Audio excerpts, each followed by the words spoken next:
नमस्कार। दिन भर की बड़ी खबरों के विश्लेषण के कार्यक्रम सुनिए सच में आपका स्वागत है। मैं हूं मुकेश कुमार। तो आइए शुरू करते हैं आज का सुनिए सच खास खबरों पर नजर डालते हुए।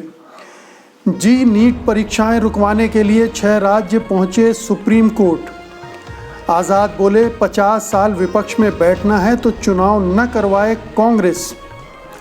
मीडिया ट्रायल से परेशान रिया बोली बंदूक लाकर हमें गोली मार दो। कोटा के भीतर कोटा जातियों को बांटने और लड़ाने की साजिश। चौहान के खिलाफ थानों में शिकायतें मगर अभी तक एफआईआर नहीं। बड़ी खबरों पर नज़र डालने के बाद अब वक्त है उनका विस्तार से विश्लेषण का, लेकिन उसके पहले आपसे गुजारिश ये है कि अगर आपको लगता है कि गोदी मीडिया खबरों के साथ नाइंसाफ़ी करता है तो स्वतंत्र पत्रकारिता का साथ दीजिए, उसकी ताकत बनिए। सत्य हिंदी की सदस्यता योजना इसी दिशा में एक बड़ा कदम है। इसमें आर्थिक योगदान देकर आप स्वतंत्र पत्रकारिता को मजबूती प्रदान कर सकते हैं। इसके लिए इस वीडियो के साथ दिए गए डिस्क्रिप्शन में जाइए, उसमें आपको एक लिंक मिलेगी। लिंक को क्लिक करके आप अपनी पसंद की सदस्यता चुन सकते हैं। तो आइए अब सिलसिला शुरू करते हैं बड़ी खबरों के विश्लेषण का। सबसे पहले आज की सबसे बड़ी खबर, अगले महीने सितंबर में होने वाली जेईई और नीट परीक्षा को टाल देने की मांग को लेकर 6 राज्यों ने सुप्रीम कोर्ट का रुख किया है। पश्चिम बंगाल, झारखंड, राजस्थान, छत्तीसगढ़, पंजाब और महाराष्ट्र की ओर से सुप्रीम कोर्ट में रिव्यू पिटीशन दाखिल की गई है। इस याचिका में सुप्रीम कोर्ट से 17 अगस्त के आदेश की समीक्षा की मांग की गई है, जिसमें कोर्ट ने परीक्षा कराने की हरी झंडी दी थी। याचिका में कहा गया है कि कोरोना महामारी को देखते हुए सितंबर में होने वाली जेईई और नीट परीक्षा को स्थगित कर दिया जाए। 6 राज्यों के 6 कैबिनेट मंत्रियों की तरफ से दाखिल की गई याचिका में कहा गया है कि जेईई और नीट परीक्षा को कराए जाने के लिए सुप्रीम कोर्ट का जो आदेश आया है उसमें छात्रों के स्वास्थ्य सुरक्षा और उनके जीवन की सुरक्षा के महत्वपूर्ण पहलुओं को नज़रअंदाज कर दिया गया है। नीट की परीक्षा 13 सितंबर को और जेईई की मेंस की परीक्षा 1 से 6 सितंबर तक कराए जाने के नेशनल टेस्टिंग एजेंसी के निर्णय में परीक्षाओं के संचालन में आने वाली तार्किक कठिनाइयों को सुप्रीम कोर्ट के आदेश में नज़रअंदाज कर दिया गया है। याचिका में 17 अगस्त के सुप्रीम कोर्ट के आदेश पर पुनर्विचार की मांग करते हुए कहा गया है कि याचिका दाखिल करने का मकसद केंद्र सरकार पर कोई राजनीतिक आरोप प्रत्यारोप नहीं करना, लेकिन केंद्र सरकार द्वारा जारी की गई गाइडलाइंस के मुताबिक परीक्षा केंद्रों में शरीर का तापमान लेकर परीक्षा में बैठने की अनुमति देना या न देना शामिल होगा, जबकि ये साबित तथ्य है कि देश में लाखों लोग बिना किसी लक्षण के भी कोरोना से संक्रमित हो रहे हैं। इस तरह लाखों बच्चों के स्वास्थ्य के साथ खिलवाड़ करना गलत साबित होगा। तो 6 राज्यों के मुख्यमंत्री सुप्रीम कोर्ट का दरवाज़ा खटखटा रहे हैं। कल ही सोनिया गांधी के नेतृत्व में इनकी बैठक हुई थी, उसमें 7 राज्यों के मुख्यमंत्री शामिल हुए थे। उनमें से 6 राज्यों के मुख्यमंत्रियों ने ये फैसला किया है और वहाँ की सरकारों ने मिलकर अब ये सुप्रीम कोर्ट में याचिका दाखिल की गई है कि ये परीक्षाएँ टाल दी जाएँ। वैसे भी जब इतनी इमरजेंसी या अर्जेंसी नहीं है कि इनको 2-3 महीने के लिए टाला नहीं जा सकता है। हमें ये देखना चाहिए कि बच्चों के स्वास्थ्य की क्या गारंटी है, क्योंकि जब बड़े पैमाने पर और आज तो रिकॉर्ड संक्रमण की नया रिकॉर्ड बना है, जब तेज़ी से फैल रहा है, तो ऐसे में ज़रूरी है कि बच्चों के स्वास्थ्य की रक्षा के बारे में सबसे पहले ये देखा जाए। उनकी जीवन रक्षा पहली ज़रूरत है, बाद में ये थोड़ा आगे पीछे होने से कोई जीवन भर का में कोई नुकसान नहीं होने वाला है। तो ये इस बात को ख्याल रखना चाहिए। और जब आप बहुत सारी चीज़ें स्थगित कर रहे हैं तो इस परीक्षा को भी स्थगित किया जा सकता है। आपने मुहर्रम के जुलूसों को स्थगित कर दिया, जबकि उसमें यह था कि केवल 5 लोग ही उस जुलूस में जाएंगे, लेकिन आपने कहा कि इससे कोरोना फैल सकता है और इससे बचना चाहिए इस तरह के आयोजनों से। तो जब वो हो सकता है तो लाखों बच्चों को इस तरह से परीक्षा केंद्रों में बिना पूरी जांच के बैठना, साथ साथ बिना सोशल डिस्टेंसिंग भी इसमें ख्याल रख पाना बड़ा मुश्किल है। फिर छात्रों के आने जाने और इन सब में जो दिक्कतें होंगी उनको बारे में भी सोचना चाहिए। तो ये अपील है और उम्मीद करना चाहिए छात्रों को कि सुप्रीम कोर्ट एक बार फिर से विचार करेगा और इन सब परिस्थितियों को देखकर ही कोई नया निर्णय वो लेगा। और अब अगली खबर का रुख करते हैं। कांग्रेस के 23 वरिष्ठ नेताओं द्वारा पार्टी आलाकमान को लिखा पत्र लीक हो जाने के बाद चल रहा बवाल वरिष्ठ नेता गुलाम नबी आज़ाद के ताज़ा बयानों के बाद और बढ़ सकता है। आज़ाद ने न्यूज एजेंसी ANI से कहा कि पत्र लिखने के पीछे मंशा कांग्रेस को मजबूत और सक्रिय करने की थी। पार्टी में संगठन के आंतरिक चुनाव कराने की जोरदार हिमायत करते हुए आज़ाद ने कहा कि जिन लोगों को कुछ नहीं मालूम है, जिन्हें अपॉइंटमेंट वाला कार्ड मिल गया है, वे चुनाव कराने का विरोध करते हैं। आज़ाद ने कहा कि हमने मांग की है कि कांग्रेस के प्रदेश, जिला, ब्लॉक अध्यक्ष का चुनाव होना चाहिए, साथ ही कांग्रेस वर्किंग कमेटी का भी चुनाव किया जाना चाहिए। राज्यसभा में विपक्ष के नेता आज़ाद ने ANI से कहा कि कांग्रेस कमेटियों के चुनाव से पार्टी मजबूत होगी, क्योंकि अभी तक यही होता है कि जो दिल्ली आता जाता है उसे सिफारिश पर अध्यक्ष बना दिया जाता है। उन्होंने कहा कि अभी जो अध्यक्ष बनता है, ऐसे लोगों के साथ कभी कभी 1% लोग भी नहीं होते हैं। आज़ाद ने कहा कि 23 साल से पार्टी में चुनाव नहीं हुए हैं। सत्ताधारी पार्टी बहुत मजबूत है। अगर मेरी पार्टी को 50 साल विपक्ष में बैठना है तो फिर चुनाव की कोई ज़रूरत नहीं है। मुझे अब कुछ नहीं बनना है। मैं 15 दफ़ा महासचिव रहने के साथ ही 5 प्रधानमंत्रियों के साथ काम कर चुका हूं। संगठन में चुनाव का पुरजोर समर्थन करते हुए आज़ाद ने ANI से कहा, इसका फ़ायदा कांग्रेस को ही होगा। जिन लोगों को प्रधानमंत्री, पार्टी अध्यक्ष बनना है, उन्हें ही इसका फ़ायदा मिलेगा। मैं 5-7 साल और एक्टिव राजनीति में रहूँगा। उन्होंने ये भी कहा कि राहुल गांधी अगर प्रधानमंत्री बनना चाहेंगे तो जब पार्टी मजबूत होगी तभी बन सकते हैं। जो लोग चुनाव कभी नहीं चाहेंगे वे कभी प्रधानमंत्री नहीं बनेंगे। उनको अगर प्रधानमंत्री बनना है तो हमारी बातें सुननी होंगी, इन छुटवैयों की बातें नहीं।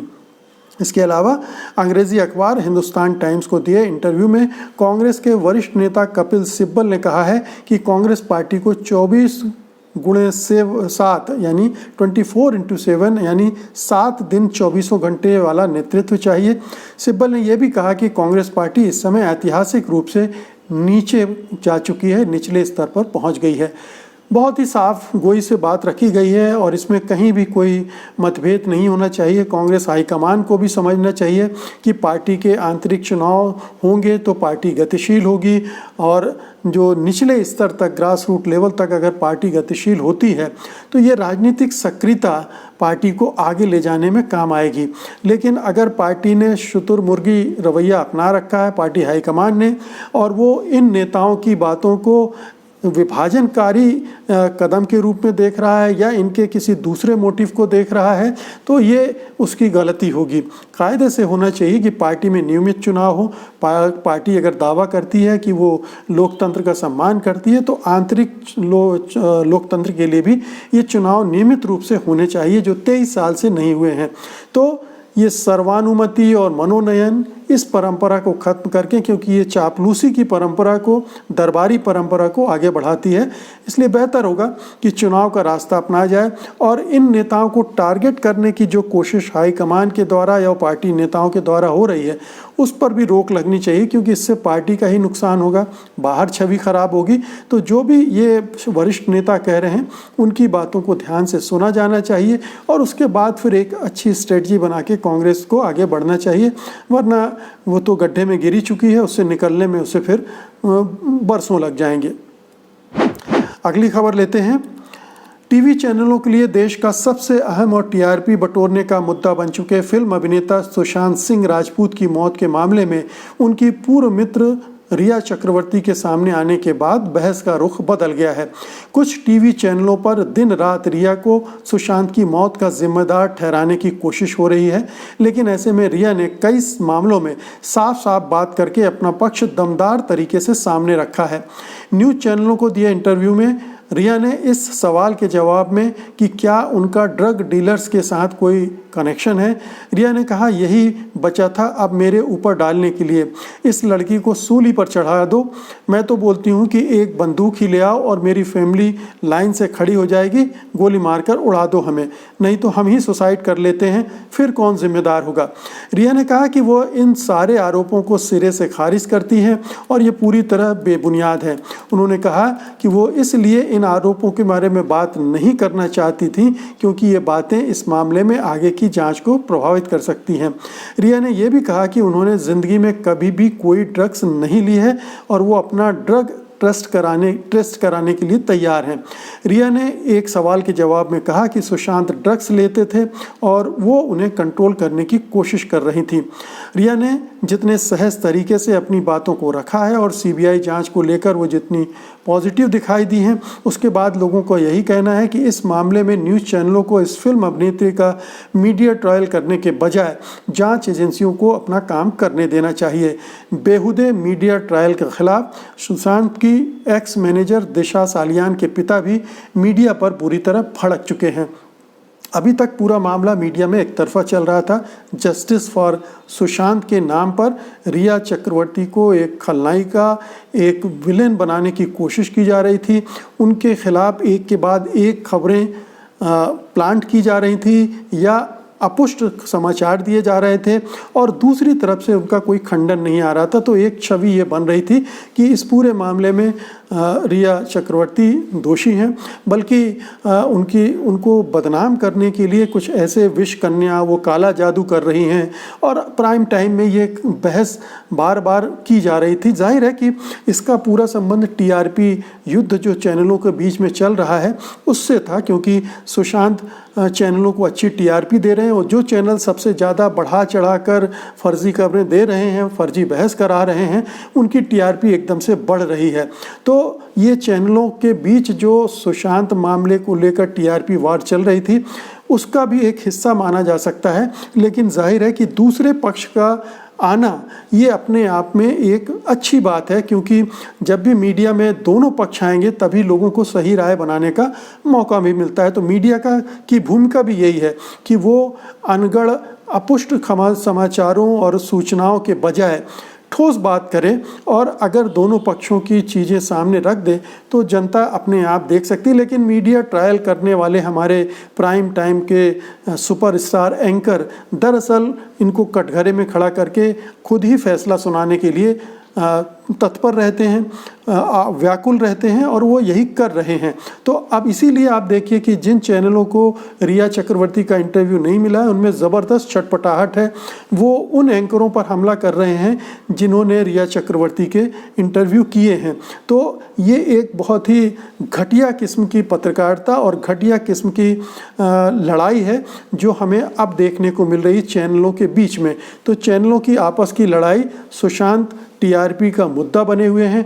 जांच को जांच की तरह से नहीं होने दिया जा रहा है, फैसला टीवी चैनल्स के स्टूडियो में किया जा रहा है। इसलिए आप इस तरह के चैनलों और इस तरह के कार्यक्रमों और इस तरह के एंकर का बहिष्कार कीजिए और अपनी बुद्धि से सोचिए कि क्या सच हो सकता है और आपको सच कहाँ से पता होगा। ये जो बैठे हुए हैं चैनलों में ये भी महामूर्ख किस्म के लोग हैं ज़्यादातर और वो झूठी सच्ची खबरों को बढ़िया मसाले लगाकर आपको परोसते हैं। इसलिए जांच का इंतज़ार कीजिए और रिया चक्रवर्ती अगर दोषी हैं तो जांच के ज़रिए दोषी सिद्ध हों, इसके लिए अवसर मिलना चाहिए। और अब अगली खबर की तरफ बढ़ने से पहले आपसे गुजारिश कि आप अपनी समझदारी भरी टिप्पणियां कमेंट बॉक्स में ज़रूर दर्ज कराते चलें। कोई गाली गलौच नहीं, संयमित ढंग से धैर्यपूर्वक इन खबरों के बारे में या दूसरी खबरों के बारे में आप जो कुछ भी सुनते हैं, सोचते हैं, समझदारी के साथ उसको वहाँ दर्ज कराइए ताकि दूसरे लोगों को भी उन तर्कों के हिसाब से सोचने का मौका मिले, बजाय इसके तू मैं करने के, गाली गलौज करने के। ये तरीका है संवाद का, आपसी बातचीत का, समझदारी एक समाज में बढ़ाने का। तो उम्मीद है कि आपकी सकारात्मक या आलोचनात्मक टिप्पणियां कमेंट बॉक्स में मुझे देखने को मिलेगी। आगे बढ़ते हैं। सुप्रीम कोर्ट के निर्णय से कोटे में कोटा की बहस एक बार फिर से गर्म हो गई है। गुरुवार को सुप्रीम कोर्ट के 5 न्यायाधीशों की पीठ ने आरक्षण के भीतर आरक्षण यानी कोटे में कोटा को सही ठहराया है। पीठ का कहना है कि आरक्षण का लाभ सभी तक समान रूप से पहुंचाने के लिए राज्य सरकार को SC/ST श्रेणी में वर्गीकरण का अधिकार है। राज्य सरकार आरक्षित श्रेणी में उपवर्ग बना सकती है। आरक्षण को उप कोटे में बांटने को लेकर 2004 में एक फैसला EV चिन्नैया बनाम आंध्र प्रदेश सरकार के मामले में आया था। 5 सदस्यों की संविधान पीठ ने इस फैसले में आरक्षण को उपवर्ग में विभाजित करने को गलत बताया था। इस फैसले पर टिप्पणी करते हुए जस्टिस अरुण मिश्रा की पीठ ने कहा कि इस मामले का सही ढंग से निपटारा नहीं किया गया था, लिहाजा पीठ इस मामले को भारत के मुख्य न्यायाधीश SA बोबडे के समक्ष भेजते हुए 7 जजों या उससे बड़ी पीठ में सुनवाई का आग्रह करती है।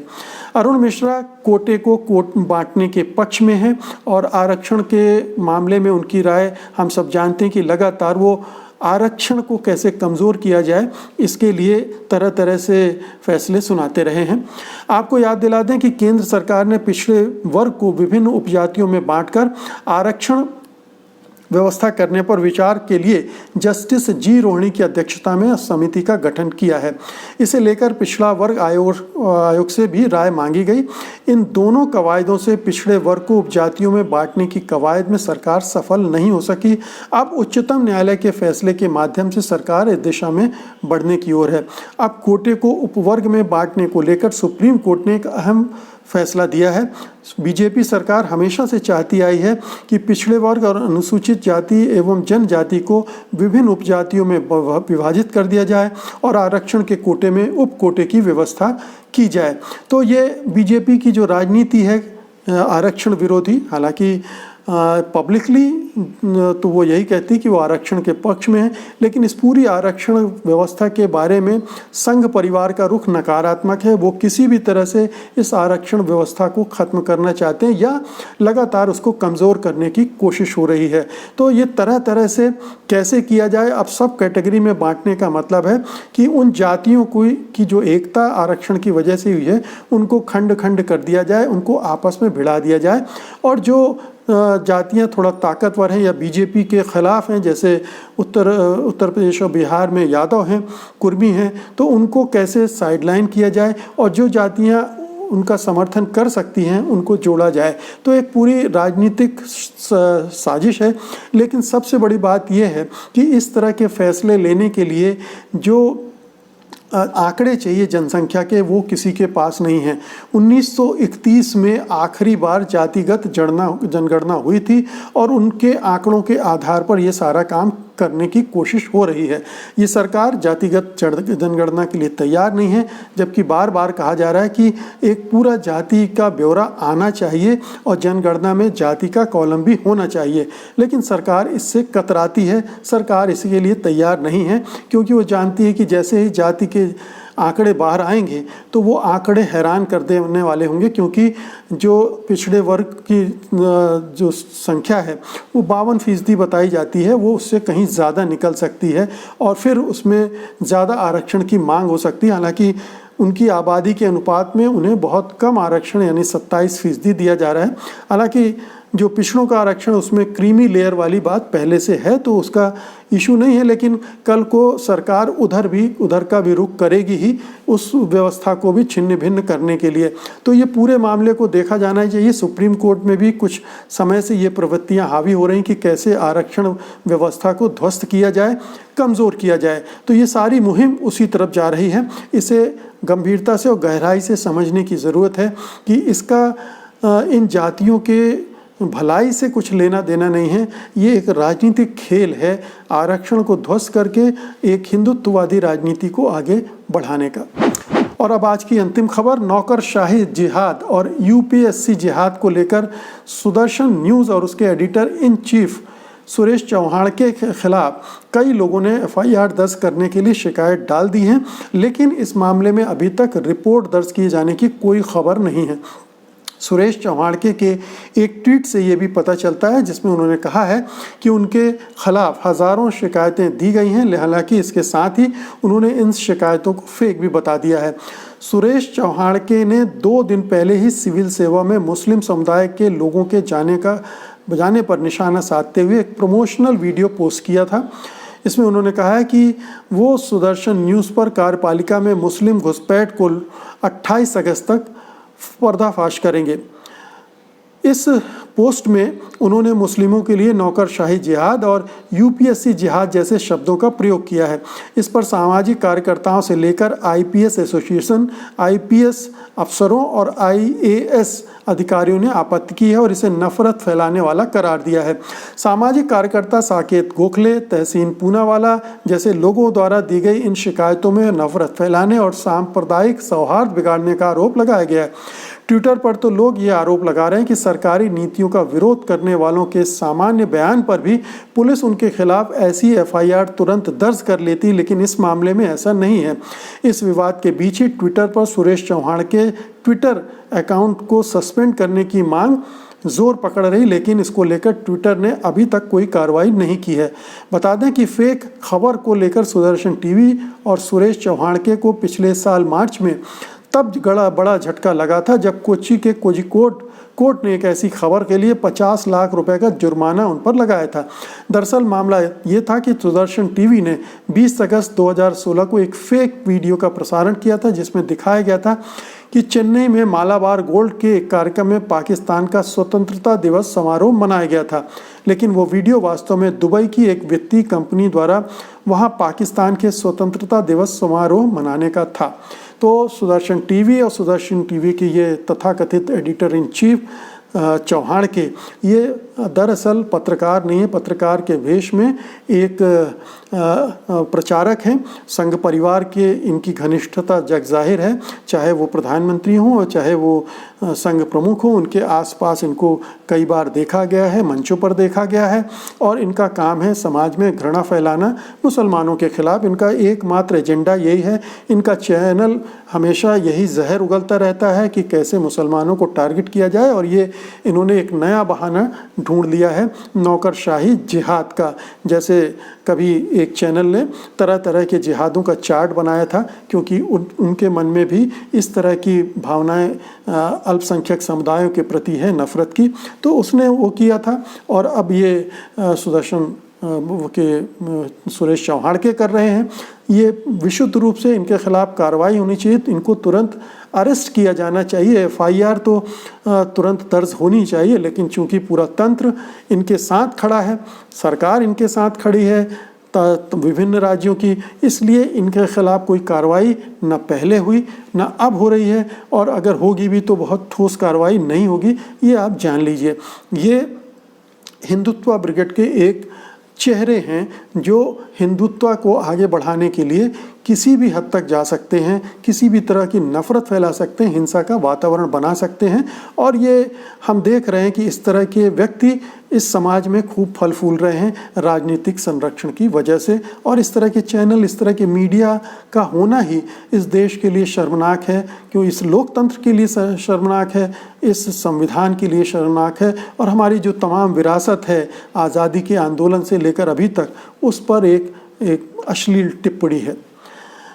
अब इस बहस के इस कार्यक्रम के अंत में मैं आपको कोरोना से संबंधित ताज़ा तरीन जानकारी दे दूं। भारत में एक दिन में रिकॉर्ड 77,000 कोरोना संक्रमण के केस आए हैं। अभी तक ये सबसे बड़ी संख्या है। भारत में कुल संक्रमितों का आंकड़ा 33,87,000 के पार पहुंच गया है। दुनिया में संक्रमितों का आंकड़ा 2,44,00,000 के पार हो गया है।